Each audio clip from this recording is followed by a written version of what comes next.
참사의 어떤 정쟁화의 거의 끝판왕이라고 볼 수 있는데요. 제가 볼 때 그 2014년도 세월호 사태가 박근혜 정부가 몰락하는 그 신호탄이 된 게 맞거든요. 예. 그 사실은 이 좀 고맙다, 미안하다, 잊지 않겠다 하는 이런 부분들이 이재명 대표는 마치 이것이 승리를 위한 주문, 다음 대선 승리를 위한 또 주문 형태로 외운 게 아닐까. 그래서 2017년도 3월 10일 날 어쨌든 대선에서 이기게 되는 이제 이 문재인 후보 같은 경우에는 그것이 나름대로 됐기 때문에 예. 아마 이런 이번에도 이 작년에 어떤 참사가 예. 다음 대선을 향하는 그런 과정에서의 승리의 주문으로 본인은 여기고 있는 게 아닐까. 그래서 마치 실언처럼 나오지만 자연스럽게 나올 수밖에 없는 그런 게 있지 않나 생각합니다. 그래서 굉장히 참사를 정쟁화시키는 굉장히 좀 끝판왕으로 좀 굉장히 좀 나쁜 케이스죠. 김철용 교수님. 근데 내일 그 사전 간담회라는 자리가 사실은 여러 명이 만난단 말이에요. 뭐 국회의장 단도 있고 오부 요인들도 오시고 해서 뭐 여러 명이 만나는 중에 만나는 건데 뭐 단독에서 만나는 것도 아니고. 글쎄요. 그래서 무슨 대화가 별다른 대화가 있겠는가? 그래서 무슨 어떤 대화의 성과라고 할 만한 게 나오겠는가? 뭐 이런 얘기가 나오는데 이거 어떻게 보세요? 일단 내일은 그냥 만나는 것 자체로 좀 의미를 둘 수밖에 없다고 보는 게요.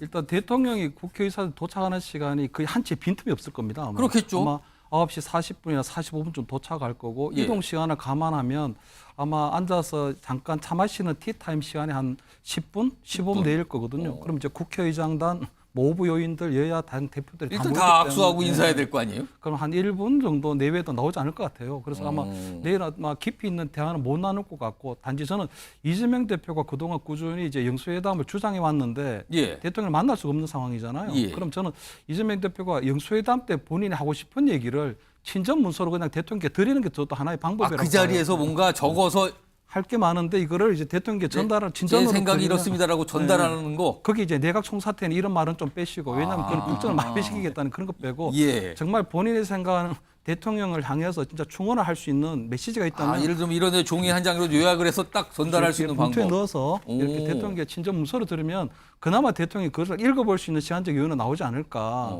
그런 생각이 들고요. 그럼 이제 나름대로 영수회담은 아니지만 예. 그런 퍼포먼스는 없었지만 그래도 대통령에 대해서 본인이 야당의 대표로서 전달하고 싶었던 메시지는 예. 담아서 전달될 수 있을 거라고는 일단 저는 생각을 하고요. 작년에는 이 시정연설에 이 민주당 의원들이 아무도 참석을 안 했거든요. 예. 그래서 내일은 참석을 보이콧을 했단 말이에요, 작년에. 또 내일은 또 뭐 여야 대표 간의 신사협정이 맺어졌는데 최근에 보면 그 신사협정을 깰 만한 아주 좀 유력한 분이 한 분 계세요. 우리 어떤 분입니까? 정청래 의원. 그런 분이 계속적으로 이제 뭐 인요한 우리 그 김기현 대표에 대한 핫바지 그다음 삑사리 여러 가지 표현들을 쓰고 있는데 내일 과연 그 신사협정을 정청래 의원까지도 좀 지켜낼지 이건 제가 볼 때 하나의 관전 포인트가 아닐까 그래 봅니다.